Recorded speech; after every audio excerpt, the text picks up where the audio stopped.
ठीक है, ये बताओ मेरा वॉइस सही आता है ना, मतलब पंखे उनके ज़्यादा आवाज़ आती है क्या, ऐसा कुछ होता है क्या?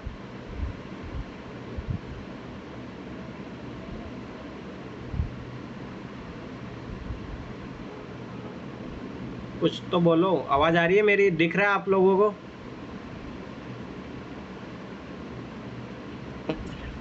दिख रहा है। ठीक है ना, मेरी आवाज़ सब कुछ प्रॉपर आ रही है ना? चलो ठीक है, सभा के अपन पढ़ते हैं। इन्होंने मॉडल आंसर बनाए हैं, जो मैं सब लोगों को काम बोला था, किसी ने तो किया नहीं, इसने किया है। ठीक है,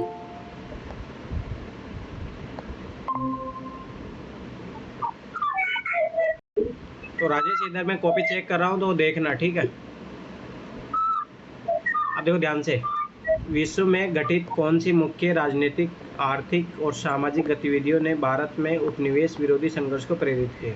ठीक है, अब देखो ध्यान से समझना, मैं कुछ कुछ चीज़ें बताते जाऊँगा, क्या सुधार होना चाहिए था इसमें और क्या चीज़ें। दूसरी बात, पहली बात है यहाँ पे उत्तर लिखना चाहिए। देखो छोटी छोटी मतलब बात है, देखो लिखोगे तो आपका एक अच्छा प्रेजेंटेशन जाता है, बस बात ये है, लिखना चाहिए, मतलब सीधी सी बात है। ठीक है, तो आज मैं तुम लोगों को जो दिक्कतें आ रही, क्या हुआ? सब लोग अपनी तरफ से म्यूट कर लो, ठीक है? म्यूट कर लो अपनी, अपना जो भी है। ठीक है, मैं पढ़ रहा हूँ, ध्यान से समझना, और आज मैं समझाऊंगा क्वेश्चनों को किस तरीके से लिखा जाता है, क्या सारी चीज़ें। ठीक है, अब देखो क्वेश्चन की क्या डिमांड होती है, वो सारी चीज़ें भी मैं समझा दूंगा, कैसे क्या लिखना चाहिए, क्या सारी चीज़ें, वो ध्यान से समझना। अब देखो सबसे पहले एक चीज़ याद रखना, यूपीएससी में मैं इसीलिए बार बार यूपीएससी क्वेश्चन ही सोल्व करवाऊंगा, फिर मैं बार बार बता रहा हूँ, क्योंकि यूपीएससी क्वेश्चनों में बहुत मेहनत रहता है। क्योंकि अदर एग्जामों में ऐसा नहीं, जैसे पीसीएस में क्या होता है कि वहाँ पे जैसे मान लो कि अमित आपने कितने क्वेश्चन कवर किए 3 घंटे में?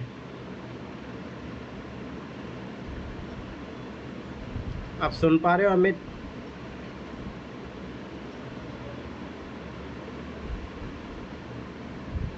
चलो ठीक है, तो ध्यान से सुनो, मैं जो कॉपी चेक कर रहा हूँ ये देख ध्यान से, ठीक है? तो सबसे पहले मेन इंपॉर्टेंट चीज़ ये होती है कि आप क्वेश्चन को समझो, ठीक है? क्योंकि यूपीएससी में जब तक अगर आप क्वेश्चन को नहीं समझते हो तो आपका आंसर पक्का है कि फिर इधर उधर भागेगा, ठीक? तो सबसे पहले होते हैं क्वेश्चन की डिमांड को समझना कि क्वेश्चन की आवाज आ रही है सर मेरी? हाँ आ रही है, आ रही है। आपने कितने क्वेश्चन किए 3 घंटे में, बताइए?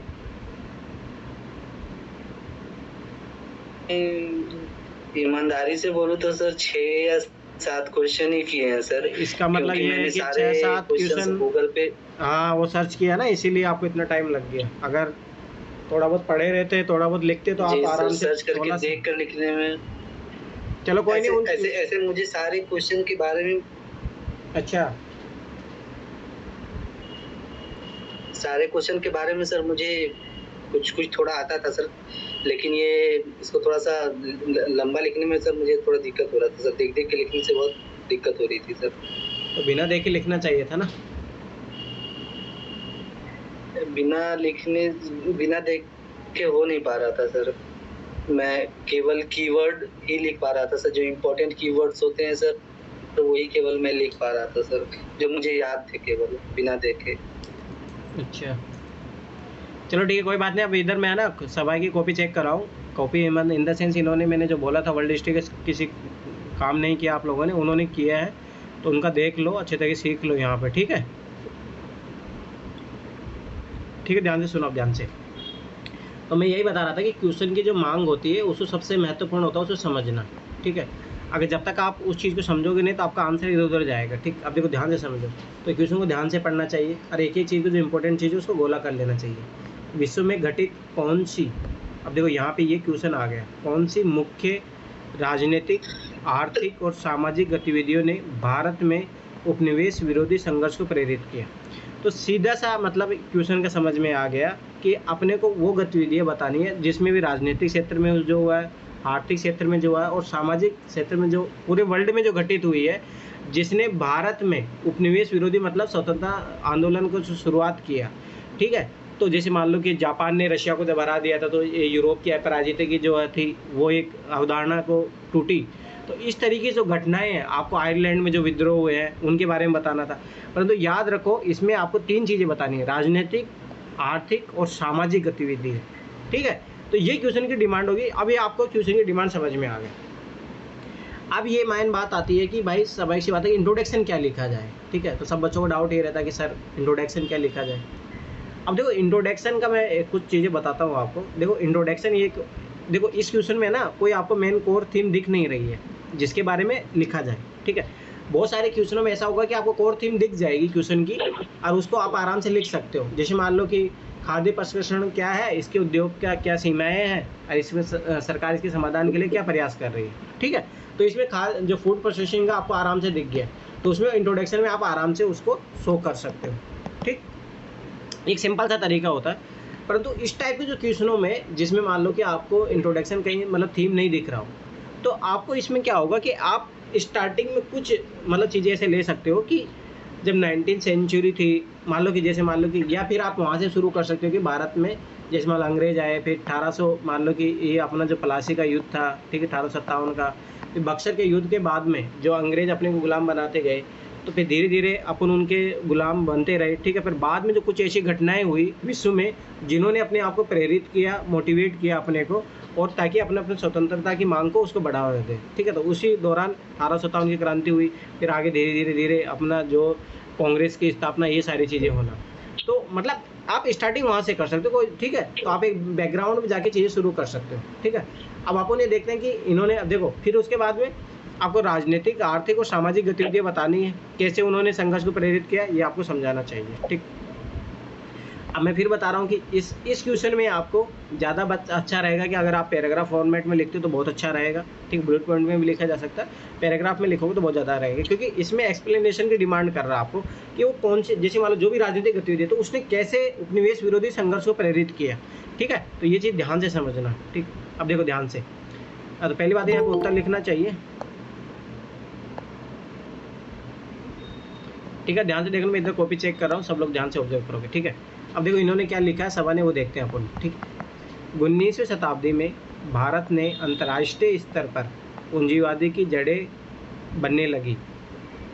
19वीं शताब्दी में भारत ने अंतर्राष्ट्रीय, देखो अब ये सेंटेंस फॉर्मेशन गड़बड़ा रहा है, तो ये थोड़ा चीज़ें ध्यान से समझने का प्रयास करो। सपना आपने कितने क्वेश्चन किए 3 घंटे में, बताइए।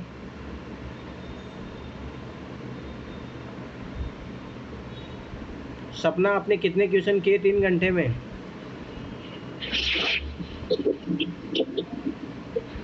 3 घंटे नहीं, फिर अभी तो होते ही हुए होंगे। ठीक है, तो आप कंप्लीट कीजिए फिर 3 घंटे, ठीक है। ये वीडियो में रिकॉर्डिंग कराओ, देख लेना तो बाद में भी। अब देखो जो इसका आंसर में देखो क्या है, सेंटेंस फॉर्मेशन गड़बड़ा आ रहा है, तो ये चीज़ें है ना धीरे धीरे। अब मैं फिर बता रहा हूँ, अब आप लोग बोलोगे कि ये गलती कैसे सुधरेगी, फिर मैं बार बार बता रहा हूँ, ये गलतियाँ तभी सुधरेगी जब आप बार बार आंसर लिखते रहोगे। अभी जैसे मैं आंसर लिखा रहा हूँ, देखो एक चीज़ याद रखना कि मैं तुम लोगों को थोड़ा बहुत मोटिवेट करने के लिए मैं बोल रहा हूँ चलो देख के लिखो, परंतु ये चीज़ें सही नहीं है। आपको बिना देख के लिखने का प्रयास करना चाहिए, और वो कब होगा, एटलीस्ट कुछ तो पढ़ के आओ एक बार, तब जाके कुछ हिम्मत भी बढ़ेगी आपको लिखने की। तो थोड़ा पढ़ना चाहिए, मैं फिर बता रहा हूँ, पढ़ने का अपना है शेड्यूल, अपना हो टाइट करो थोड़ा। 8-10 घंटे नहीं पढ़ोगे तो मैं बता रहा हूँ कम नहीं चलेगा, ये चीज़ याद होगी। यूपीएससी इतना बड़ा एग्जाम क्रैक करना चाहते हो तो सब ऐसी बात है, मेहनत भी बहुत ज़्यादा होनी चाहिए उस एग्ज़ाम के लिए।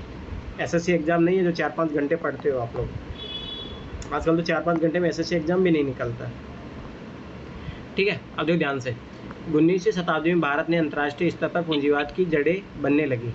अब देखो ये सेंटेंस थोड़ा गड़बड़ा रहा है, क्या तो पूंजीवाद की जड़ें भारत में गढ़ने लगी। देखो मतलब सेंटेंस फॉर्मेशन सही नहीं है, बनने लगी औपनिवेशिक शक्तियों के द्वारा भारत के राजनीतिक, आर्थिक, सामाजिक स्तर पर दोहन किया, अर्थात विश्व स्तर पर घटित विभिन्न सामाजिक, राजनीतिक, आर्थिक गतिविधियों ने भारत को भी प्रभावित किया जो निम्न प्रकार। अब देखो मैं फिर बता रहा हूँ, ये इंट्रोडक्शन मतलब सेंटेंस फॉर्मेशन के कारण, जो लिखने की शैली होती है उसके कारण ही खराब है।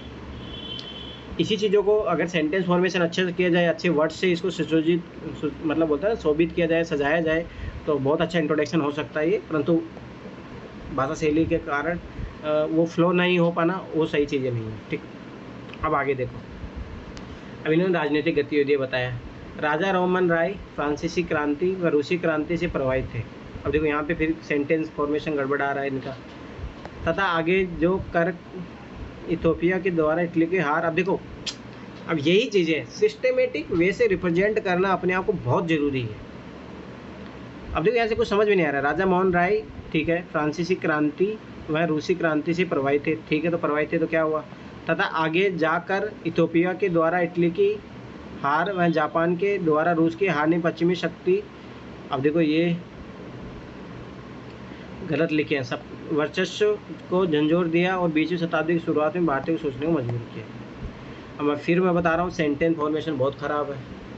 ठीक है, दूसरी बात, बहुत सारी घटनाएं जो मैंने बता रहा था कि जैसे जापान ने रूस को हराया तो पश्चिम की जो मतलब यूरोप की जो ऐसा था कि अपराजय की जो थी वो एक भ्रम टूटा, तो भारतीयों को एक विश्वास जगा कि हम भी कुछ कर सकते। तो फिर देखो, मैं फिर बार बता रहा हूँ, ऐसे हो चाहे ये वाले आंसर हो, तो वहाँ पे ये वर्ड्स रिपीट होने चाहिए आपके आंसर में। इसलिए फिर उपनिवेश विरोधी जो आंदोलन भारत में शुरू हुए, और ये एक राजनीतिक कारण में एक ही नहीं आएगा, बहुत सारे आएंगे। आयरलैंड में जो आंदोलन हुआ था उससे प्रभावित हुए थे, जैसे मान लो उसमें बाल गंगाधर तिलक वो बहुत प्रभावित थे।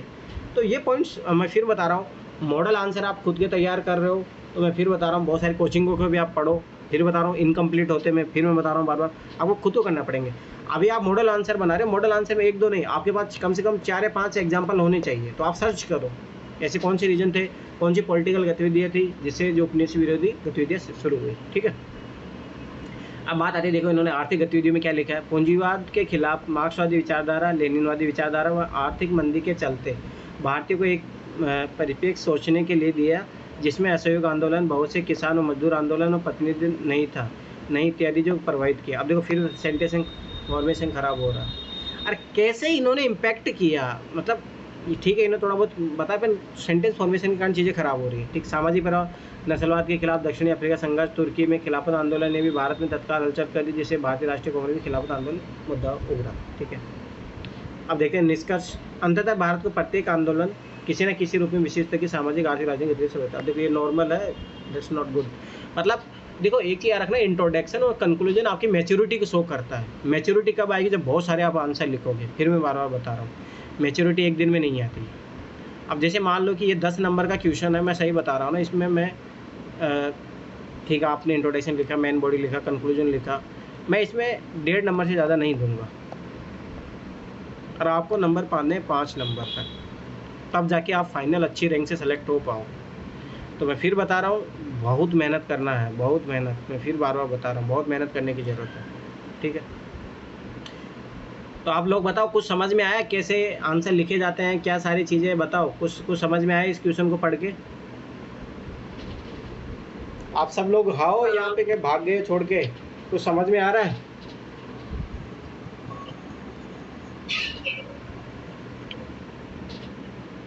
मैंने आंसर पढ़ा, इससे कुछ समझ में आया आप लोगों को? बोलो नर्मदा, समझ में आया कुछ? इम्पोर्टेंट वर्ड्स अंडरलाइन भी कर सकते हो। इम्पोर्टेंट वर्ड्स अंडरलाइन करना चाहिए, पर वो इम्पोर्टेंट वर्ड कौन से होने चाहिए वो चीज़ें तो आपको आइडेंटिफाई करनी पड़ेगी। चलो ठीक है, अब अगला क्वेश्चन देखो। किस सीमा तक जर्मनी को 2 विश्व युद्ध का कारण बनने का जिम्मेदार ठहराया जा सकता है? अब देखो सीधी सी बात है, इसमें कारण पूछ रहा भाई, वो कौन से कारण है जिनके कारण जर्मनी को दोनों विश्व युद्ध का कारण ठहराया जाए? अब देखो मैंने ये वर्ड समझाए हैं तुम्हें आंसर राइटिंग की क्लास में, समालोचनात्मक चर्चा कीजिए। अब मैं फिर बता रहा हूँ, जब तक मेरी आंसर राइटिंग क्लासेस नहीं देखोगे, उनके नोट्स नहीं बनाओगे, फिर जब भी आप ये आंसर लिख रहे समालोचनात्मक है तो अपना जो नोट्स बना है वहाँ जाके देखो, अच्छा उसको कैसे लिखा जाता है। मैं फिर बता रहा हूँ, और मैंने इतने डायमेंशन में तुम्हें लोगों को कवर करके दिया है, मैं सही बता रहा हूँ, कोई नहीं करवाएगा इतना। मैंने कम से कम 4-5 जगह से सोर्स का यूज करके बनाया है वो सारी चीज़ें, ताकि आपको थोड़ी बहुत भी दिक्कत ना हो। जितनी मेरी तरफ से हो सकता है मैक्सिमम से मैक्सिमम मैंने देने का प्रयास किया है उन क्लासेज में। ठीक है, अब देखते हैं। अब देखो सेकेंड वर्ल्ड वार, इसमें ये मान लो द्वितीय विश्व युद्ध नहीं, यहाँ पे विश्व युद्ध को अगर लिया जाता तो ज़्यादा बेहतर रहता। 2 विश्व युद्ध है, ना कि द्वितीय विश्व युद्ध। तो ये थोड़ा इंट्रोडक्शन पार्ट सही नहीं है। मैं फिर बता रहा हूँ, छोटी छोटी चीज़ें समझने का प्रयास किया करो। अब देखो ध्यान से, द्वितीय विश्व युद्ध 2 समूहों या धुरी शक्तियों और केंद्रीय शक्तियों के बीच लड़ा गया एक वैश्विक युद्ध था। ठीक है, अब यहाँ पे 2 नहीं, मतलब दोनों विश्व युद्ध करना चाहिए था। ठीक है, जर्मनी, इटली और जापान, एक वैश्विक युद्ध था, जर्मनी, इटली और जापान थे साथ मिलकर। अब देखो ये सेंटेंस फॉर्मेशन खराब जा रहा है, फिर बार बता रहा हूँ, मिलकर केंद्रीय शक्तियों का गठन किया, जबकि ब्रिटेन, फ्रांस और बाद में संयुक्त राज्य अमेरिका दूसरी शक्तियों में शामिल हो। मैं फिर बता रहा हूँ कि बहुत मेहनत की बाकी है, फिर इंट्रोडक्शन ये सही नहीं है, मतलब फिर मैं बता रहा हूँ। हालांकि द्वितीय विश्व युद्ध शुरू करने के लिए अकेले जर्मनी को जिम्मेदार नहीं, किंतु अब देखो आप एक कंक्लूजन पे आ गए, ये गलत बात है। आपको पहले कारण बताने चाहिए थे, आप तो कंक्लूजन में आ गए यहीं पे स्टार्टिंग में। जर्मनी से संबंधित है किंतु उसकी औपनिवेशिक और साम्राज्यवाद हितों पर आधारित थी, हालांकि जर्मनी निम्न कारणों जिम्मेदार ठहराया जा सकता है। ठीक है। वर्साई की संधि। प्रथम विश्व युद्ध के बाद जर्मनी के साथ वर्साई की संधि की गई, जिसमें जर्मनी को केवल भौगोलिक रूप से ही छोटा नहीं किया गया बल्कि उसकी जनसंख्या को अन्य देशों में बसा दिया गया। जर्मनी का युद्ध अपराधी घोषित किया गया और आर्थिक जुर्माना घोषित किया गया। ठीक है। जर्मनी ने इसके अपमान माना और प्रतिशोध के लिए मौके तलाश करता रहा जो द्वितीय विश्व युद्ध में उसको मिला। अब देखो ये इनकम्प्लीट सेंटेंस है। पोलैंड के बाद चेक का विलेज। चेक के मामले में जर्मनी म्यूनिख समझौते के तहत सुडेनलैंड दिया गया था, जिसमें महत्वपूर्ण जर्मन आबादी थी। जर्मनी ने पूरे चेक पर कब्जा कर लिया। बाद में पोलैंड पर जो युद्ध शुरू हुआ, यहाँ पे है ना सबसे मेन इंपॉर्टेंट चीज़ तो छोड़ ही दी है। अब देखो एक चीज़ याद रखना, हिटलर का जो जमाना होता है, हिटलर, ठीक है, इनका जन्म होने का कारण यही है। प्रथम विश्व युद्ध में जो पेरिस समझौता वर्साई की जो संधि होती है, अपमानजनक संधि बोली जाती है ये जर्मनी के खिलाफ, तो वहाँ के राष्ट्रवाद को प्रेरित किया। इसके कारण उनका जो है राष्ट्रवाद उनका आहत हुआ, तो समय से पहले हिटलर जैसे तानाशाह उन्होंने स्वीकार किया। तो ये वर्ड्स, ये लाइनें नहीं आएगी तब तक आंसर मैं कैसे मान लूँ आपका सही है। ठीक है। इससे पहले पुनर्सैनिकरण, नौसैनिक विन्यास, भर्ती इत्यादि वर्ष में संभावित युद्ध की मंशा की ओर। अब देखो इनके मैं मॉडल आंसर दूंगा आप लोगों को, फिर देखना बहुत सारे पॉइंट इनमें कमी है। ठीक है। जर्मन युवा और उसकी आबादी को नस्लीय वर्चस्व की शिक्षा दी जा रही थी, जो हर तरह से अन्य नागरिक और राष्ट्रों के खिलाफ अपने प्रभुत्व दावे की वकालत करता था। हालांकि और भी कारण जिम्मेदार थे जो निम्न प्रकार है। 1929 की आर्थिक मंदी कारण संपत्ति की असमानताएं बढ़ी और बेरोजगारी फैलने लगी, जिससे देश की जनता सरकार के खिलाफ होने लगी और साम्यवादी अर्थव्यवस्था की लोकप्रियता बढ़ने लगी। ठीक है। राष्ट्रसंघ में निशस्त्रीकरण वार्ताओं की असफलता भी विश्व युद्ध का कारण बनी, जिसमें प्रत्येक देश अपने सुरक्षा के लिए सशक्तिकरण होड़ में शामिल हो गया। तानाशाही पर्वतीय उग्र राष्ट्रवाद का जन्म हुआ, जिसमें लोकतांत्रिक प्रणाली को चुनौती मिली। ठीक है। हालांकि राष्ट्रसंघ की विफलता द्वितीय विश्व युद्ध शुरू होने का एक प्रमुख कारण था। अब देखो फिर बता रहा हूँ, इन्होंने समझा ही नहीं। ये द्वितीय विश्व युद्ध के बारे में नहीं पूछ रहा, क्या दोनों विश्व युद्ध के लिए जर्मनी को कारण माना जा सकता है, ये क्वेश्चन पूछा है। माना जा सकता है जिसके कारण 5 करोड़ लोगों मृत्यु हुई। ठीक, फिर बता रहा हूँ ऐसे नहीं है। अब यही चीज़ें देखो मैच्योरिटी से चीज़ें आएगी। अब देखो मैं कैसे नंबर दे दूँ इसमें से, फिर मैं बता रहा हूँ इसमें वही मैं एक 1.5 नंबर दूंगा बस। ये भी सर मैं अपना इंट्रोडक्शन पढ़ूँ इसका? हाँ पढ़ो पढ़ो। सर मैंने लिखी है, जर्मनी को 2 विश्व युद्धों का कारण इसलिए ठहराया जा सकता है क्योंकि जर्मनी पर प्रथम विश्व युद्ध में वर्साई की संधि थोप दी गई थी, जो कि अत्यधिक कठोर थी, जिससे जर्मनी असंतोष होकर 2 विश्व युद्धों का कारण बन गया। सुनो, पहली बात आप फिर बता रहा हूँ, आप सब लोग है ना फर्स्ट वर्ल्ड वार के बाद की बात कर रहे हो, ये गलत बात है। अरे भाई वो 2 विश्व युद्धों के कारण पूछ रहा था, उससे पहले की जो जर्मनी का जो चांसलर था, कौन था चांसलर बताओ? नेपोलियन। ए उठा के फेंक दूंगा। सॉरी सर, नेपोलियन, मतलब इसी में हमको कंफ्यूजन है कि किसने कौन से मतलब राष्ट्र से लड़ा था, बस ये 2-3 बार पढ़ना पड़ेगा। अरे जर्मनी का चांसलर कौन था? समझ, जर्मनी का चांसलर, सॉरी सर भूल रही हूँ, और ऑप्शन दे दीजिए। Adolf Rudolf Hitler. कौन? मुझे बताओ। चलो ठीक है, जर्मनी का एकीकरण का काम किसने किया था, किसके लीडरशिप में हुआ था जर्मनी का एकीकरण? तुम लोगों को यही नहीं पता ना, उठा के फेंकूंगा तुम लोगों को। बताओ जर्मनी का एकीकरण किस? Napoleon Bonaparte. ये वो फ्रांस का, उठा के फेंक दूंगा नेपोलियन बोनापार्ट। नाम कैसे बोल रही हो तुम? जर्मनी का एकीकरण किसके नेतृत्व में हुआ था, ये बताओ मुझे। सर ऑप्शन दे दीजिए, याद है? चुंगी संघ याद है? चुंगी संघ, ये सारी चीजें कोई बताएगा मुझे जर्मनी का एकीकरण किसके नेतृत्व में हुआ था?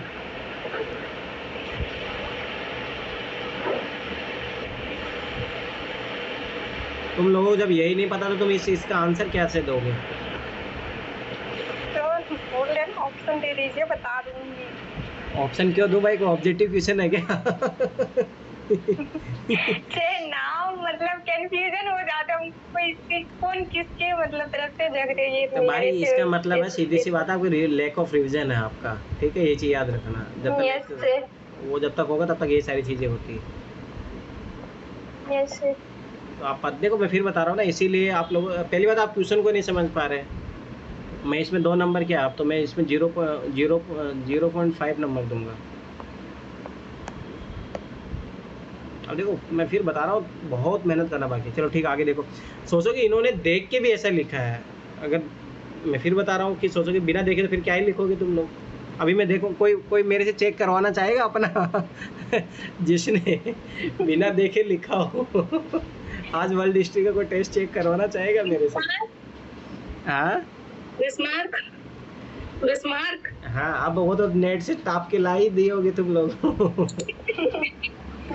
तो यहाँ पे ना इस क्वेश्चन में, इस इंट्रोडक्शन के क्वेश्चन में यहाँ से आना चाहिए बिस्मार्क की जो कूटनीतिक जो नीतियाँ थी, उनके कारण ये सारी चीज़ें हुई थी, ये चीज़ याद रखना। उसके कारण प्रथम विश्व युद्ध का जिम्मेदार माना जाता है जर्मनी को।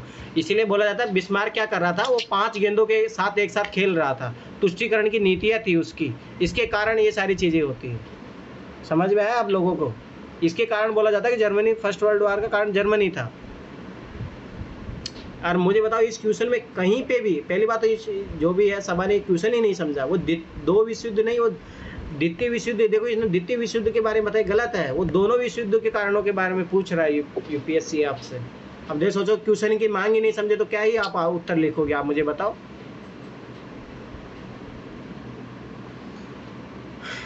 चलो ठीक है, एक और ये पढ़ लेते हैं। इसे देखो मैं फिर बता रहा हूँ ना, तुम लोग जो मेरी बात तुम मानते नहीं हो, अब नहीं मानोगे तो फिर यही रिजल्ट रहेगा। एक महीने पढ़ने के बाद में तुम वर्ल्ड हिस्ट्री के क्वेश्चन नहीं लिख पा रहे हो बिना देखे, तो सोच लो क्या ही करोगे फिर तुम लोग। चलो ठीक है, अब ध्यान से सुनो इधर, ये लास्ट क्वेश्चन चेक करूँगा, फिर उसके बाद में देखो कोई मतलब नहीं है ना चेक करने का। मतलब तुम लोग, मतलब मैं फिर बता रहा हूँ ना कि चीज़ों देख के भी अच्छे से नहीं लिख पाते। चलो ठीक है, क्या कारण है कि औद्योगिक क्रांति सर्वप्रथम इंग्लैंड में घटी थी? औद्योगिकरण के दौरान वहाँ के लोगों की जीवन गुणवत्ता पर चर्चा कीजिए। भारत में वर्तमान में जीवन गुणवत्ता के साथ किस प्रकार तुलना? अब देखो एक पार्ट ये हो गया, ठीक है। क्या कारण था कि औद्योगिक क्रांति सर्वप्रथम इंग्लैंड में घटी? एक कारण ये हो गया, ठीक। औद्योगिकरण के दौरान वहाँ के लोगों की जीवन गुणवत्ता पर चर्चा कीजिए, थर्ड। तो इस क्वेश्चन की डिमांड 3 है, 3 क्वेश्चन है, एक क्वेश्चन नहीं है भाई। यूपीएससी आपसे 20 क्वेश्चन नहीं पूछता, वो 60 क्वेश्चन पूछता आपसे। पीटी में भी आजकल वो यही करता है। वो एक क्वेश्चन में है ना 4 क्वेश्चन की, अब तो और ज़्यादा करेगा। मैं फिर बता रहा हूँ, अरे एक चीज़ याद रख, मैं अभी भी बोल रहा हूँ, सीरियस हो जाओ। यूपीएससी बहुत डिफिकल्ट होने वाला आगे जाके। अब देखो ये इस तरीके के क्वेश्चन बनाएगा। अब एक ही क्वेश्चन में 3 क्वेश्चन पूछ रहा। अब मैं देखता हूँ इसने 3 क्वेश्चन आइडेंटिफाई किए हैं इनको।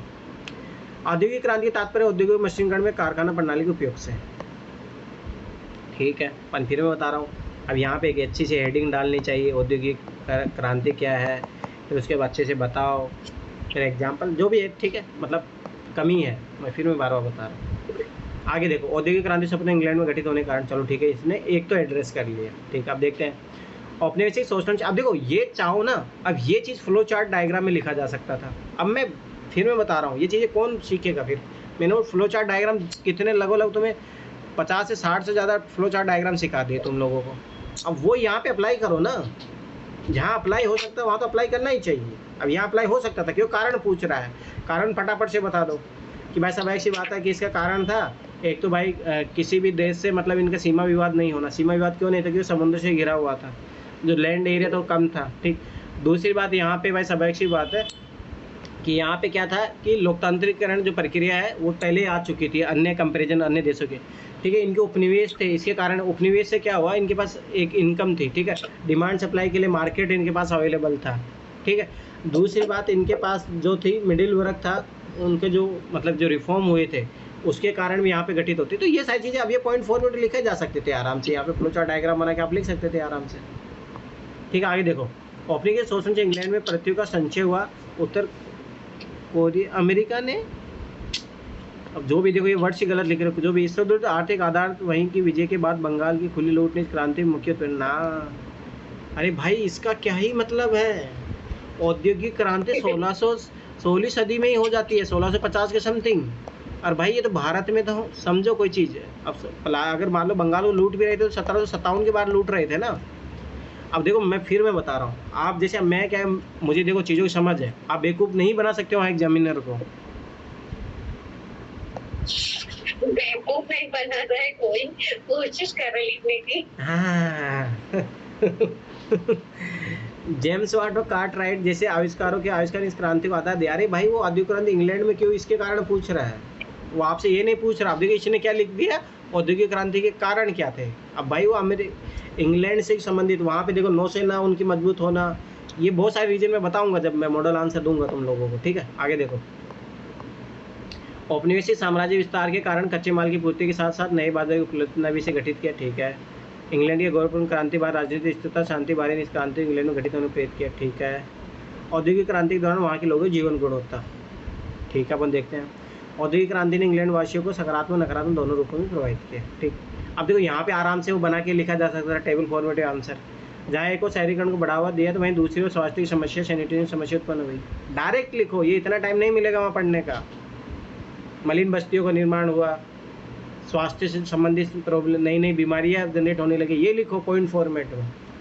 औद्योगिक क्रांति निजी उद्योग को बढ़ावा दिया, वहीं समाज में संपत्ति की असमानताएं बढ़ी, उच्च व मध्यम निम्न वर्ग का उदय हुआ। औद्योगिक क्रांति के कारण रोजगार में वृद्धि हुई तथा महिलाओं को भी उद्योग में झोंका गया और कम वेतन कार्य करने का, कम वेतनिक सुविधाएं, असमानता, ये सारी चीज़ें लिखो ना। औद्योगिक क्रांति से लोगों जीवन गुणवत्ता सुधार, वहीं गरीबी व संख्या में वृद्धि हुई। अब देखो एक चीज़ समझो, कोई चीज़ वहाँ के लोगों की गुणवत्ता, जीवन गुणवत्ता, देखो क्वेश्चन समझना, औद्योगिकरण के वहाँ के लोगों की जीवन गुणवत्ता पर चर्चा कीजिए। अरे भाई इसमें आपको पॉजिटिव और नेगेटिव दोनों बताना, जब तक ये माइंड आपका ओपन नहीं होगा ना, बता रहा नंबर नहीं आएंगे। नेगेटिव नहीं बताना है, पॉजिटिव भी बताना है। सामाजिक संरचना परिवर्तन के साथ सामाजिक गतिशीलता तो बढ़ी, किंतु संयुक्त परिवार के स्थान पर एकल परिवार की अवधारणा लोकप्रिय होने लगी, ठीक है। अब देखो इन्होंने पॉजिटिव पॉइंट तो छोड़ ही दिए। यही होता है, जब तक आप सभी पक्षों को लेकर नहीं चलोगे तो यही गलतियाँ होगी। भारतीय वर्तमान जीवन गुणवत्ता के साथ तुलना कीजिए। अब देखो यहाँ पे कंपैरिजन करना है। अब देखो एक स्मार्ट तरीका बताओ क्या हो सकता था इसमें। जो ऊपर वाले कारण थे ना, वो जरूरत ही नहीं थी लिखने की, इन दोनों को एक साथ कंपाइल कर देते आप टेबल बना के। जिस प्रकार शहरीकरण के कारण स्वास्थ्य समस्या, इससे क्या हो रहा है ना, रिपीटेशन होगा। अब चीज़ें देखना, स्वास्थ्य समस्याएं, सैनिटेशन की समस्या उत्पन्न हुई, वैसे ही भारत में बढ़ते शहरीकरण के कारण भी समस्या। अब देखो वही सेम रिपीट हो रहा है पॉइंट, और दिमाग लगाते तो उसी को इसमें कंपाइल कर सकते थे आप। सामाजिक संरचना परिवर्तन अर्थात उच्च मध्यम निम्न वर्ग की उपस्थिति भारत में भी समान दिखाई दे पड़ती है। एकल परिवार की प्रवृत्तियाँ भी भारत समाज में दिखाई पड़ती है, किंतु भारत की जीवन गुणवत्ता में कुछ भिन्नताएं भी मौजूद है, जैसे बहुसंस्कृतिवाद के समन्वय में परंपरा प्रथाओं का वर्तमान में भी महत्व रीति रिवाजों को बना रहे। नहीं, याद रखो, जब भारत में मतलब औद्योगिकरण शुरू होता है ना, तो यहाँ पे क्या क्या औद्योगिक कानून ये सब बन चुके थे, क्योंकि वहाँ के यूरोप के अनुभव से सीख चुके थे। अब ये चीज़ें देखो, फिर बता रहा हूँ, कहीं पढ़ने को नहीं मिलेगी, आपको ऑब्जर्व करना पड़ेगा चीज़ें। तो फिर बता रहा हूँ इनकम्प्लीट आंसर। आगे देखो कंक्लूजन, इंग्लैंड में सर्वप्रथम औद्योगिक क्रांति घटित होना उसके तत्काल समय में आगे किया था, वर्तमान समय वैश्वीकरण प्रतिदेशन 9। फिर मैं बता रहा हूँ कि क्वेश्चन के कॉन्टेक्स्ट में कंक्लूजन लिखो। अब मैं फिर बता रहा हूँ, इसमें फिर मैं एक ही नंबर दूंगा। देखो नंबर ऐसे नहीं आता, फिर बता, परफेक्ट आंसर लिखने की तरफ भागो।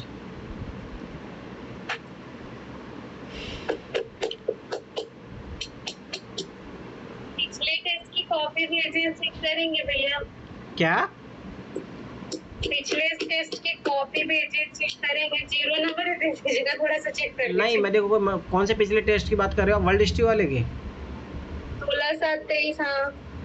हाँ हाँ 16/7/23 का। नहीं, कोई मतलब ही नहीं है ना, वो तो आपको देख के लिखा है ना आपने। देख के भी क्या है, उसको कोई मतलब नहीं है। फिर भी बस एक आंसर चेक, सिर्फ एक, उसके बाद मत करिएगा। ठीक है, बेइज्जती करवाना तो सरेआम करवाओ, क्या ही दिक्कत है मुझे। अगर बेइज्जती से सुधरेंगे ना, बात ये है। ठीक है, मेरा क्यों किया जाता है, आपने भेजा ना ये, चलो ठीक है, आपका चेक कर देता हूँ। और किसी की हिम्मत हो तो चेक करवाने की, आओ। हिम्मत नहीं दिखा पाएंगे, फिर वहाँ कैसे दिखाएंगे?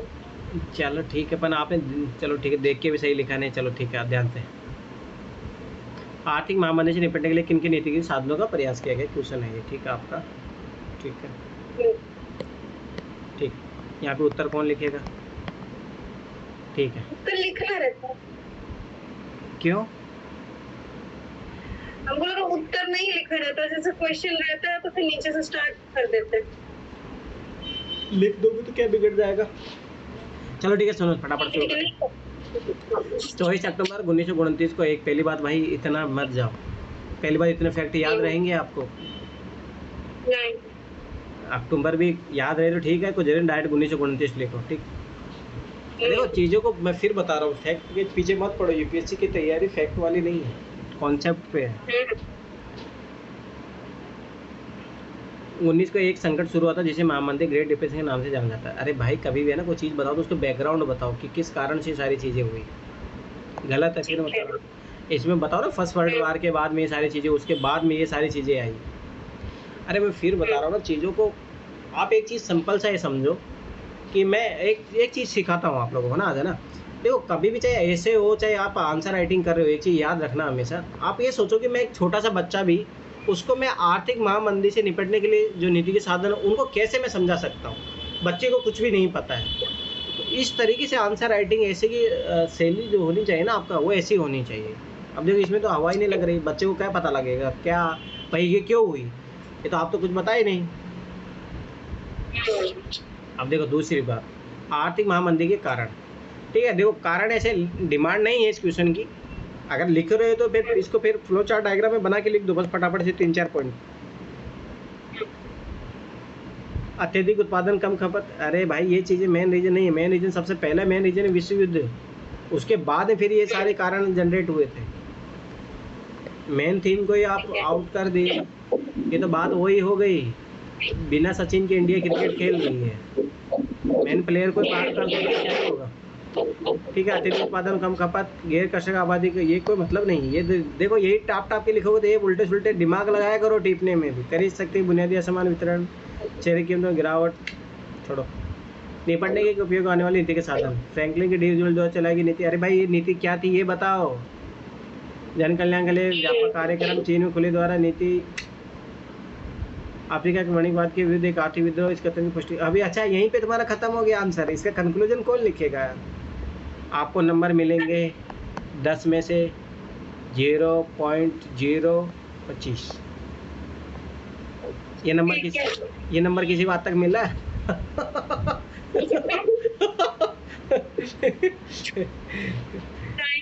सर मेरी भी 2 क्वेश्चन चेक कर दीजिए ना। अरे हाँ जरूर, आप बताइए क्यों नहीं, आपका भी चेक होगा। पहले मैं एक अनुपम है इसका भी ले लेता हूँ एक आध, रुक जाओ, इन्होंने भी लिखा है, इन्होंने मेहनत की है, इनका भी देख लेते हैं। ये वर्ल्ड इनका ये भी बात है कि हिस्ट्री इनका ऑप्शनल है तो इनका चेक ज़रूर होना चाहिए, एक आध तो चेक होना ही चाहिए। चलो ठीक है, एक चेक करते हैं यहीं पे, उसी से पता लग जाएगा कौन कितने पानी में। क्वेश्चन तो पता नहीं, चलो ठीक है मैं समझ जाऊँगा कौन सा क्वेश्चन है। प्रथम विश्व युद्ध के बाद विश्व शांति के सामने बड़ी समस्या आर्थिक मंदी थी, तो वही क्वेश्चन है आर्थिक मंदी वाला है, ठीक है। यूरोपीय राजनीति के दावों की खोखला सिद्ध कर दिया और प्रत्येक देश में अपनी आर्थिक मंदी से निपटने हेतु अंतर्राष्ट्रीय व्यवस्था को, फिर बता रहा हूँ थोड़ा बैकग्राउंड लिखो, ठीक है ये भी तरीका है, परंतु फिर वाक्य है जो वाक्य त्रुटि है इसमें। आर्थिक मंदी निपटने हेतु सरकारों द्वारा 3 कदम उठाए गए जो इस प्रकार है, ठीक है भाई। टैरिफ को मजबूत किया गया, आयात पर प्रतिबंध लगाया गया, मौद्रिक नीति को मजबूत बनाकर मुद्रा व्यवस्था पर कड़ा नियंत्रण किया गया, विनिमय नहीं, जो मेन जो रीति है ना आपने लिखी नहीं। रूजवेल्ट की न्यू डील नीति आती है। जो रूस है ना, रूस पहले ऐसा देश था उस टाइम जो जिस पे आर्थिक महामंदी का कोई फ़र्क नहीं पड़ता, क्योंकि वहाँ पे पंचवर्षीय योजनाएं ये सारी चीज़ें बहुत वेलफेयर वाले प्रोग्राम, इसीलिए उसके बाद में क्या होता है समाजवाद की तरफ जो है, और खुद अमेरिका भी जो पूंजीवादी देश होता है वो भी समाजवाद को एक मतलब उसको बोलते हैं कि एक बैक कदम उठाते हैं वो, मतलब वो भी समाजवाद को अपनाते हैं। सभी यूरोपीय देशों ने मिलकर मंदी पर काबू करने का प्रयास किया। उसका ज्वलन मुद्दा है लाहौर सम्मेलन जिसमें जर्मनी में युद्ध सटी। अब ये टीप टाप की लिखो तो ऐसे होगा। इन 3 प्रयास के अलावा इन देशों ने, ठीक कोई मतलब नहीं, छोड़ो वही है 0.0025 नंबर दूंगा मैं 10 में से, ठीक है। मतलब अभी तुम लोग मतलब पाँव नंबर भी पाने लायक नहीं हुए हो हाँ चलो ठीक है। पूजा तुम्हारा चेक करना, भेजो कहाँ पे है तुम्हारा पूजा। सर भेजती हूँ। कहाँ पे भेजा? सर नहीं भेजी हूँ, भेज रही हूँ। भेजो भेजो जल्दी, फिर क्लास वाइंड अप करते हैं। मैं कल अब नेक्स्ट वीक का प्रोग्राम समझा के, देखो बात है ना, देखो मैं एक चीज़ समझो, कोई बात आप लोग है ना, बात ये नहीं होती है कि आंसर चेक करना है, ये सारी चीज़ें महत्वपूर्ण ये होता है कि मैं जो सिखा रहा हूँ आप सीख रहे हो। आप पहली बात तो कोई मेरी बात मानते नहीं। सोचो मैंने वर्ल्ड हिस्ट्री का मैंने क्या, देखो आपकी लापरवाही देखो, मैंने सीसेट का जब टेस्ट लिया तो मैंने क्या बोला था आप लोगों को कि चुपचाप जो भी टेस्ट लिया उसके सारे क्वेश्चन सोल्व करो, अगर कुछ समझ में नहीं आता मेरे को पूछ लेना। कोई भी नहीं पूछा, फिर उसके बाद में वही सेम हालात, ठीक। गलती, पहली गलती, ठीक। दूसरी गलती, मैंने वर्ल्ड हिस्ट्री का कितने दिनों से टेस्ट लिया, मैंने बोला इसके जाके मॉडल आंसर बना लेना खुद से देख देख के, वो भी नहीं किया, गलती। थर्ड काम मैंने बोला था पॉलिटिकल एनसीईआरटी पढ़ लेना, पॉलिटी एनसीईआरटी भी किसी ने नहीं पढ़ी, ना ही उसके फिर मैं बोला था उसके क्वेश्चन बनाना, वो भी किसी ने काम नहीं किया। मैंने बोला था पॉलिटी के पीछे जो एनसीईआरटी के पीछे क्वेश्चन होते हैं उनको कर लेना एक बार, और आज मैंने वही करवाए थे। अब वही क्वेश्चन है वो 20 के 20 क्वेश्चन पॉलिटी के, वो भी तुम लोगों से नहीं हुआ। अब मुझे बताओ कैसे एग्ज़ाम पास होगा ऐसे? एक भी काम तुमने मैंने जो बताया वो तुम लोग किए नहीं है। R&D वाला सर मुझे प्रीवियस ईयर के क्वेश्चन में ढूंढ रहा था सर। प्रीवियस ईयर के क्वेश्चन जो प्रीवियस जब पॉलिटी के क्वेश्चन आपने दिए थे ना सर, मैं उसे प्रीवियस ईयर के क्वेश्चन में ढूंढ रहा था, वो मिला ही। अरे मैंने बोला था भाई वो एनसीईआरटी के क्वेश्चन है वो।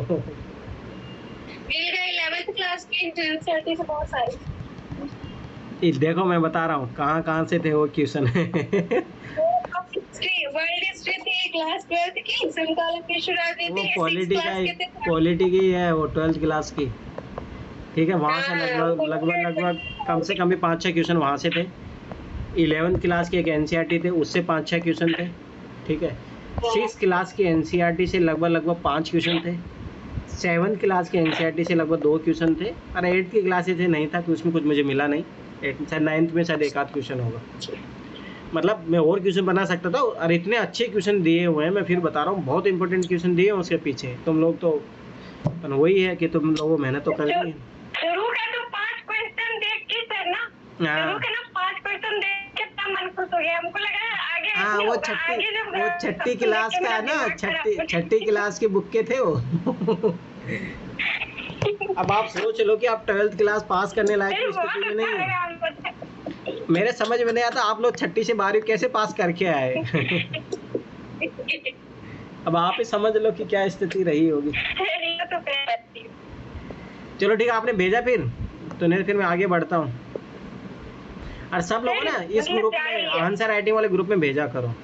1 मिनट में चले जाए। ठीक है भेजो। और नर्मदा तुम तो ऐसे कुछ लिखने वाली थी आज, तुम कुछ बोली थी, तुम्हारा ऐसे कहीं दिखा नहीं। आप बोले कि वो टाइप रहेगा तो फिर लिखवाएंगे सामने, तो हम नहीं लिखेंगे उसको। अब देखो, अब ये लापरवाही, मैंने बोला तो तुम लिख लेना। अब ये ना ये देखो, एक चीज़ याद रखना ना, इस मामले मेरी मेमोरी बहुत शार्प है, ठीक है। दूसरी बात, शार्प होने के बाद में उस वीडियो की रिकॉर्डिंग भी है, जाके सुन लेना, वो यूट्यूब पे पड़ा है, ठीक है। तो मैंने क्या बोला था लास्ट में, तो हाँ, ये बहानेबाजी नहीं चलेगी, ठीक है। मैं भी लिखी हूँ थोड़ा सा उसका मटेरियल तैयार कर ले, फिर पे काम कर ले सारे। और मैं फिर बता रहा हूँ, ऐसे तभी लिखो जब आप देखो, सुनो ध्यान से, जब आप 10 बेइज्जती ना कीजिएगा। टॉपर्स की कॉपी पढ़ लेना चाहिए 10, ठीक है। उसके बाद में आपको एक आध खुद से रिसर्च करके कोई ऐसे लिखना चाहिए। उसके बाद में फिर बिना देखे ऐसे लिखने जाया करो, तब सीखोगे ऐसे लिखना। फिर मैं बार बार बता रहा हूँ, ठीक है। हाँ, आ गया तुम्हारा, चलो ठीक है। इनका भी चेक किया जाए, बहुत बहादुरी के साथ चेक करवा रहे हैं, देखते हैं कितने नंबर तक। बेइज्जती मत कीजिएगा। अरे कोई बात नहीं, बेइज्जती होगी तभी तो। चलो ठीक है, इन नीति के साथ यही क्वेश्चन पढ़ना है ना, या कोई और पढ़ूं? बताओ सर, पढ़िए, 3 क्वेश्चन है सर, ये भी पढ़ लीजिए ना उसके बाद।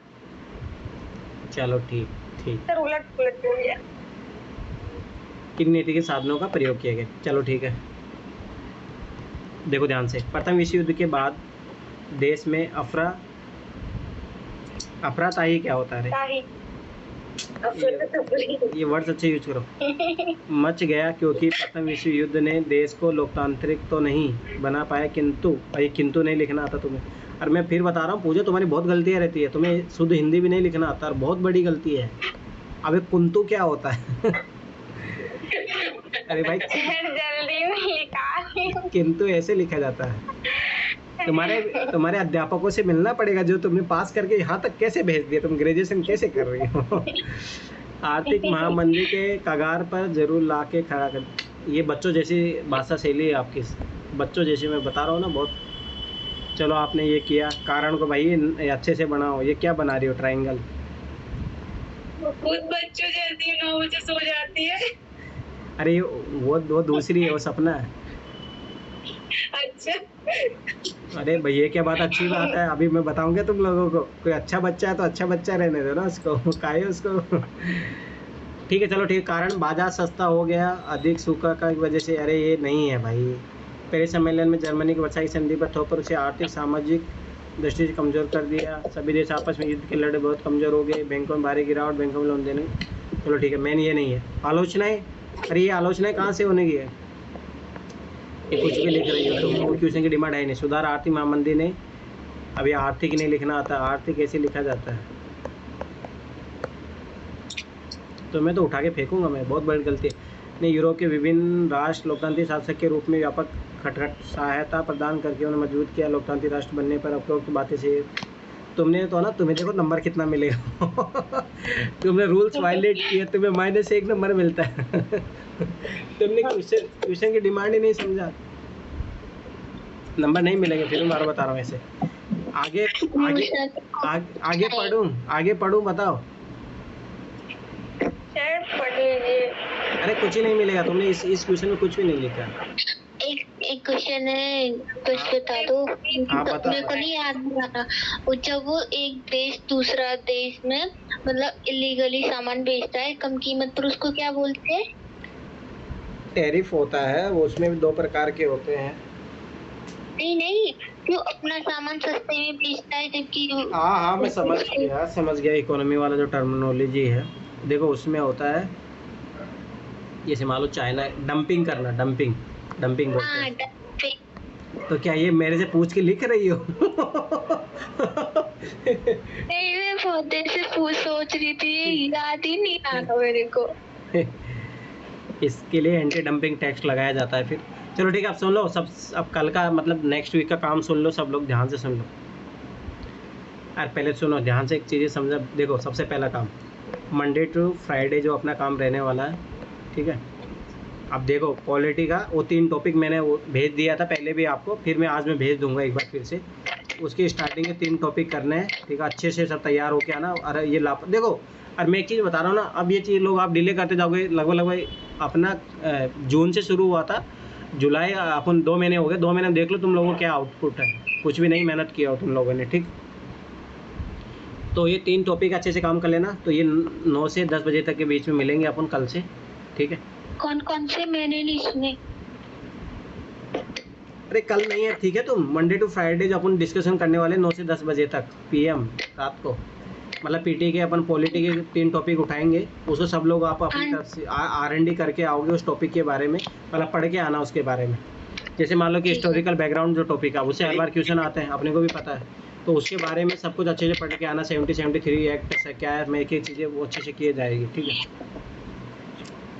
ठीक है सर, सभी अरे मेरे आंसर का तो देख लो एक बार रिव्यू। अलग टॉपिक्स लेकर आएंगे सर। अरे नहीं, देखो सबको काम करके आपकी आवाज कट, आवाज आ रही है अभी मेरी? आवाज आ रही है मेरी? बोलो। कट रही है पूरी तरह। अरे मेरा देखो आज वाईफाई नहीं चल रहा है, ये नेट भी चलो खत्म होने वाला। जो भी है सुनो फटाफट ध्यान से। देखो पहला काम जो है मंडे टू फ्राइडे जो काम रहने वाला है 9 से 10 बजे तक का। इसमें क्या है, जैसे 3 टॉपिक दे दूँगा, 3 टॉपिक सबको पढ़ के आने हैं वो। परंतु देखो जैसे मान लो मैं किसी को एक को बोला तो वो जो उसने जो पॉइंट बता दिया वो नहीं बोलेगा, ठीक है। 3 बहुत हो जाएगा, उससे पढ़ना है ना, मतलब स्टैंडर्ड बुक से। अरे मुझे कुछ सुनाई नहीं दे रहा। अरे तुम दोबारा रीजॉइन करो। 3 बहुत हो जाएगा। अरे चैट GPT का यूज करो ना, कुछ तो कुछ पढ़ के आना, कुछ तो कुछ पढ़ के आना ना। अरे भाई UPSC की तैयारी ऐसे नहीं होगी, फिर मैं बार बार बता रहा हूँ। ऐसे आप लोग लापरवाही करोगे। पंचवर्षीय योजना बनाओ फिर आप लोगों की, बताओ।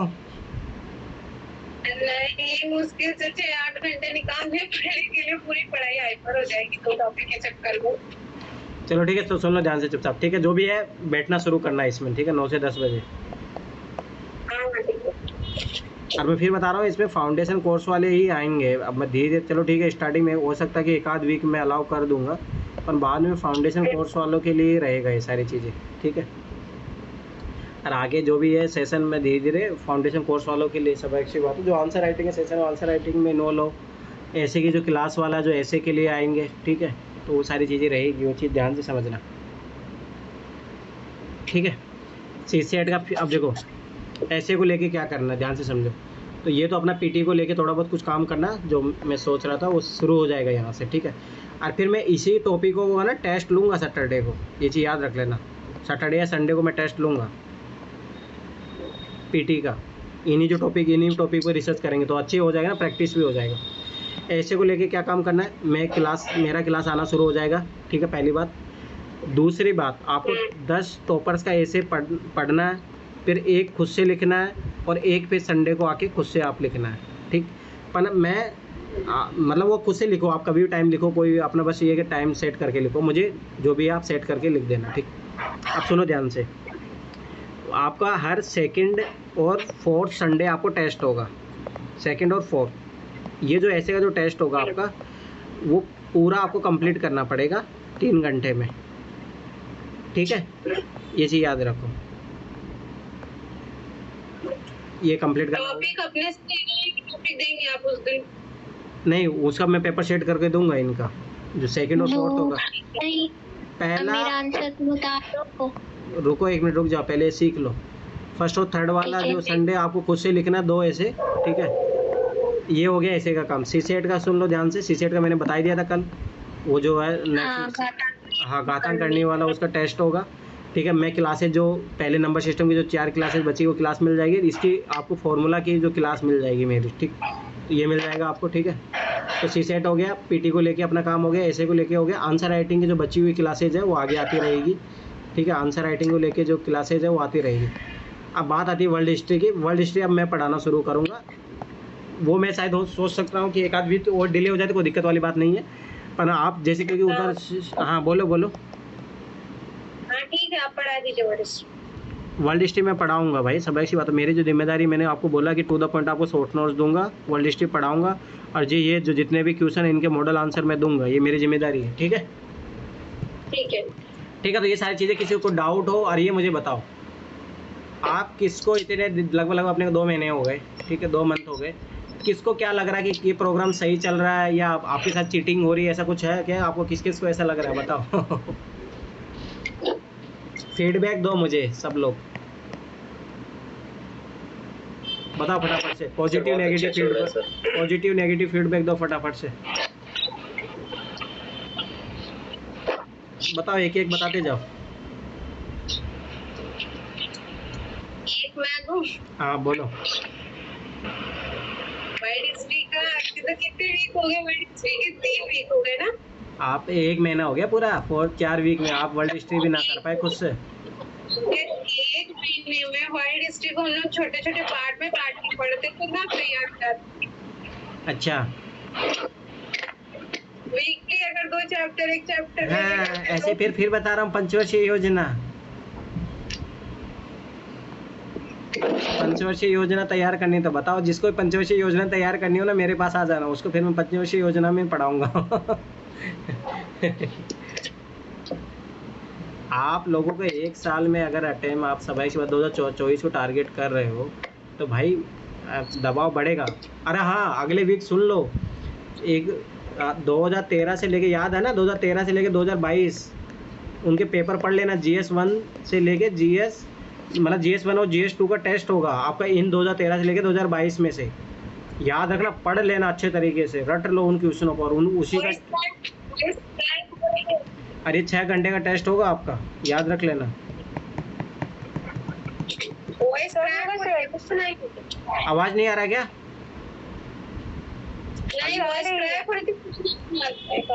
आवाज आ रहा अभी? अभी ठीक है। अरे देखो सुन लो मेरा वो डाटा भी खत्म हो गया, वाईफाई नहीं चल रहा आज यहाँ पे।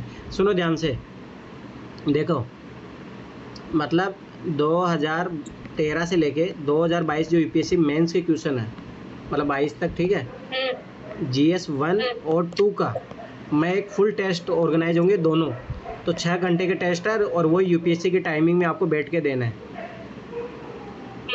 मैं टेस्ट पेपर सेंड कर दूंगा, और ईमानदारी से बैठ कर दोगे, कोई टिपेगा नहीं, क्योंकि आपको ऑलरेडी मैं पढ़ने के लिए बता दूंगा। और सोचो मैं क्वेश्चन भी बता दिया हूँ आपको भाई, 2013 से 2022 तक सारे क्वेश्चन पढ़ लेना GS 1 और 2 के।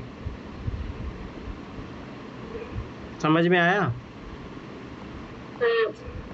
अरे देखो मैं इसलिए चाह रहा हूँ कि एटलीस्ट इन क्वेश्चनों को रटे रहोगे ना तो भाई बहुत हेल्प मिलेगी आपको। जब मैं फिर सेक्शनल टेस्ट लेते रहूँगा ना बीच बीच में, तो उनमें यही क्वेश्चन जो भी है, कुछ क्वेश्चन मैं नए भी ऐड करूँगा, जैसे पॉलिटिक्स आज मैंने नए क्वेश्चन ऐड किए।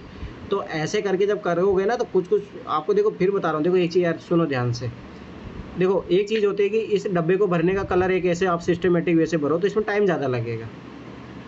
मैं चाह रहा हूँ कि तुम लोग नॉलेज को इस तरीके से लो, बूंद बूंद के रूप में लो, ठीक है। जब ये दिसंबर तक तुम लोग पहुँचोगे ना तो ये बूंद बूंद बहुत अच्छे तरीके से काम करेगी। जो अभी मैं मान लो कि पॉलिटी क्वेश्चन करवा दिए तुम लोगों को, सोचो कि क्या क्या करवा दिया मैं। पॉलिटी तुम्हें ज़बरदस्ती 350 क्वेश्चन उस दिन सॉल्व करवा दिया। अब बात ये कि तुम लोग सीरियसली कर नहीं रहे हो उन चीज़ों को, बात दिक्कत वो है। पर मैं इतना गारंटी बता रहा हूँ कि बूंद बूंद से घड़ा भर दूंगा, इतना मेरे पता है मुझे कि कैसी चीज़ें करवानी है, ठीक है। हाँ बताओ तो, पॉजिटिव नेगेटिव फीडबैक बताओ जल्दी से फटाफट।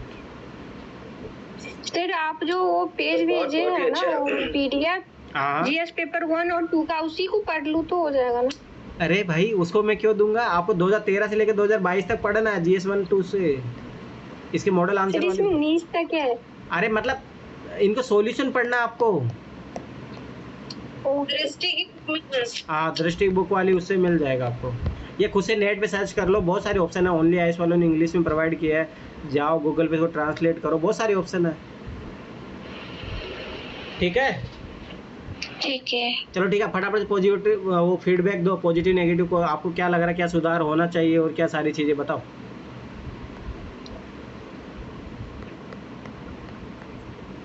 बोलो जल्दी से, बोलो बोलो। मेरा ये डाटा वाटा ख़त्म हो चुका, जल्दी करो, वाइंड अप करते हैं फिर क्लास। फिर वो रिव्यू कब दोगे? हाँ अच्छा, आपका कौन सा, आपका किधर भेजा आपने बताओ, और किस चीज़ का, कौन से रिव्यू लेना चाह रहे हो, कौन से टेस्ट का लेना चाह रहे हो? नहीं मैंने एक ही क्वेश्चन ही दिया, उसी के हिसाब से मैं फिर बता देना। बताओ कहाँ पे, टेलीग्राम पे भेजा आपने? हाँ भी भेज रही हूँ, उनको वो नहीं PDF पढ़ नहीं रहा, पता नहीं क्यों, मैं वो भेज रही हूँ देख। ठीक है, दूसरी बात इस ग्रुप में भेजा करो सब लोग, ठीक है। जल्दी भेजो भेजो।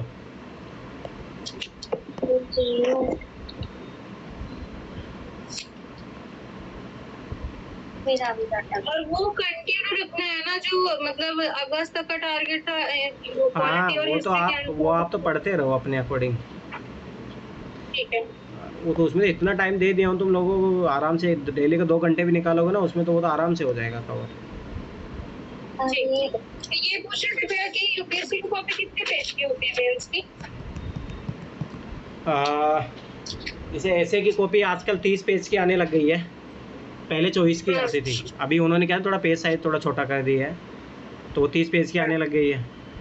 और मोटा मोटा यही मान के चलो कि जो वो वाली भी वो 30 पेज की आती है, वो मैं भेज दूंगा सर यूपीएससी। आप खुद भी जाके चेक करोगे ना, यूपीएससी वेबसाइट पे है मॉडल कॉपी है ना? हाँ, वो डाउनलोड कर लो। और मैंने बहुत बार ग्रुप में भेजा है ऑलरेडी।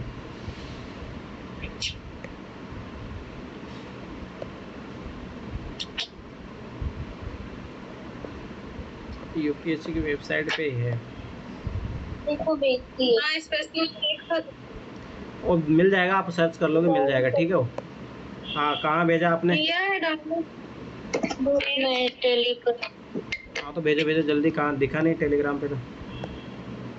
भेज दी मैंने, पिक भेज दिया उसकी, फोटो की PDF की अरे बता। इस ग्रुप में काहे भेजती हो, इस ग्रुप में भेजा करो, ठीक है।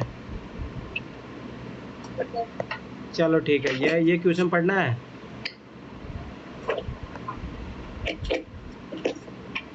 चलो ठीक है, एक क्वेश्चन पढ़ता हूँ फटाफट से, ठीक है। अब देखो ध्यान से देखना,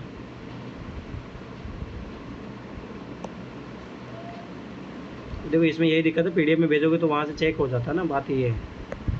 चलो ठीक है, अब इसमें दिक्कत आएगी। क्या कारण था कि औद्योगिक घटनाएं सर्वप्रथम इंग्लैंड में घटी थी? औद्योगिकरण के दौरान वहाँ के लोगों की जीवन गुणवत्ता पर चर्चा कीजिए। भारत में जीवन गुणवत्ता की सब किस प्रकार, ठीक। और मैंने आपको उस दिन भी मैंने कॉपी चेक किया, तो मैं बोला था इंट्रोडक्शन इतना बड़ा मत लिखो। मैं सुनील धनोल्ता के साथ आपकी कॉपी चेक किया था उस दिन, तो मैंने उस दिन भी आपको बोला था।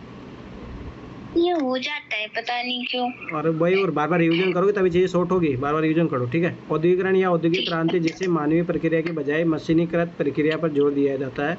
जब कोई भी देश अपनी आर्थिक क्रिया में औद्योगिकरण करता है तो वह हस्तनिर्मित वस्तु निर्मित वहाँ के औद्योगिक स्थान पर मनुष्य। अब ये सोचो कि कैसे छोटा किया जाए इसको, ठीक है। ये सही नहीं है इतना बड़ा। इंग्लैंड में औद्योगिकरण 1688 के गौरवपूर्ण क्रांति के परिणाम स्वरूप इंग्लैंड में मध्यम वर्ग का उदय हुआ। ये मध्यम वर्ग व्यापारी थे जिन्होंने इंग्लैंड में औद्योगिक क्रांति की जगह। ये आपने देख के लिखा है ना? नहीं, उस दिन मैंने नहीं क्वेश्चन जो किया था ना, वही दिमाग में था। अच्छा ठीक है। अरे अभी देखो यही दिक्कत हो रही है, रुको एक मिनट।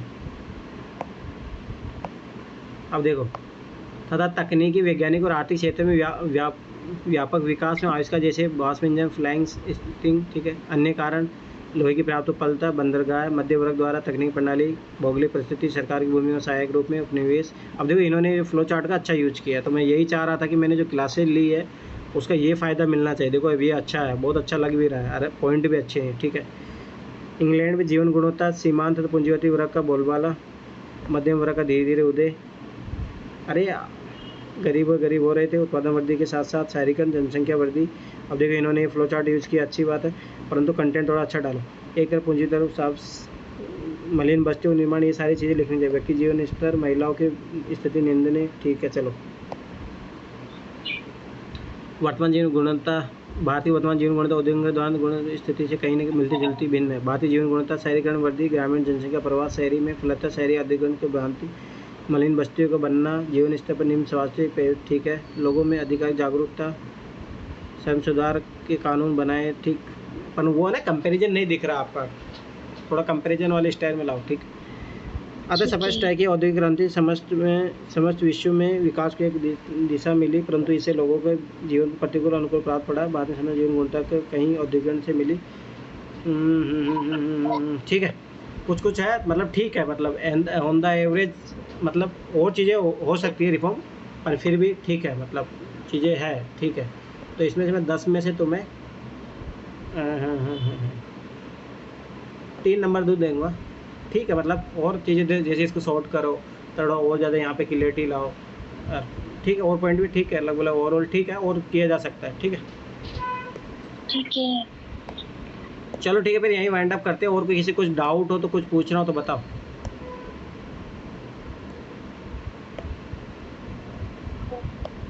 ठीक है। सर एनसीईआरटी की सर जो क्वेश्चंस है, मेंस के क्वेश्चन सर, यानी कि जो 10 नंबर या 12 नंबर के जो होते हैं सर, हाँ, वो सर कितने शब्दों में लिखना है सर? 150 शब्दों, 100 शब्दों, कितने शब्दों में सर? अरे देखो सीधी सी बात है, 10 नंबर का क्वेश्चन है वो 150 नंबर का आता है, और 15 नंबर का जो क्वेश्चन आजकल यूपीएससी पैटर्न पे चल रहा है वो इसी पे चलेगा, ठीक है। वो 12/10 में दिया था उन्होंने, उसके बाद में कभी नहीं दिया। 15 नंबर वाले जो क्वेश्चन होते हैं वो 150 वर्ड्स में लिखने होते हैं।